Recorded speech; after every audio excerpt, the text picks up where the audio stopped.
لوگ کہتے ہیں بھائی بغیر رفع دے نماز ہو جائے گی کہ نہیں ہوگی؟ آمین نہ کہیں تو نماز ہوگی کہ نہیں ہوگی؟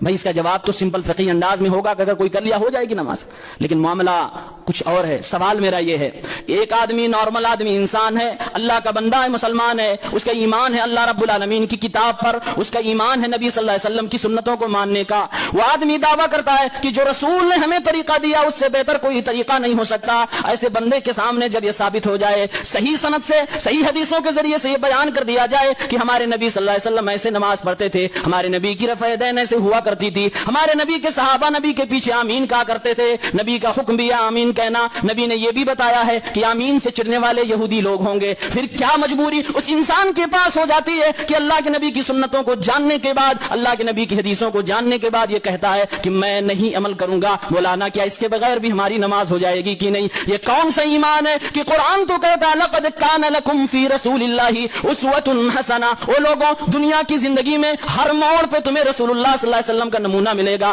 نماز جیسی اہم عبادت میں میرے نبی نے تم کو جو طریقہ بتایا ہے اس طریقے سے کیوں اپنے آپ کو دور کرنا چاہتے ہو؟ کیوں اس طریقے پہ عمل نہیں کرنا چاہتے ہو؟ ساری چیزیں معلوم ہو جانے کے بعد کس کلیجے سے کہہ دیتے ہو نبی کا یہ کام اگر چھوڑ دوں تو نماز ہوگی کہ نہیں ہوگی؟ سوال یہ نہیں ہے کہ ہوگی کہ نہیں، سوال یہ ہے کہ آپ کیوں نہیں کرنا چاہتے ہو، آپ کے پاس کیا ریزن ہے؟ کل ملا کے دل میں جو دبی ہوئی چور والی بات ہے یہی، ہمارے امام صاحب کے یہاں ایسا نہیں تھا اس لیے ہم نہیں کرنا چاہتے، اور یہ جرم ہے۔ یہ بات اب سنت کی نہیں رہ گئی، اب یہ بات دین اسلام کی ہو گئی، اب یہ بات رسول اللہ صلی اللہ علیہ وسلم کے مقام و مرتبے کی ہو گئی، اب یہ بات ہمارے پیغمبر صلی اللہ علیہ وسلم کی عظمت کی ہو گئی کہ آپ مقابلہ کر رہے ہو میرے رسول کا کس کے ساتھ، اور پھر بات مان رہے ہو کس کی آپ؟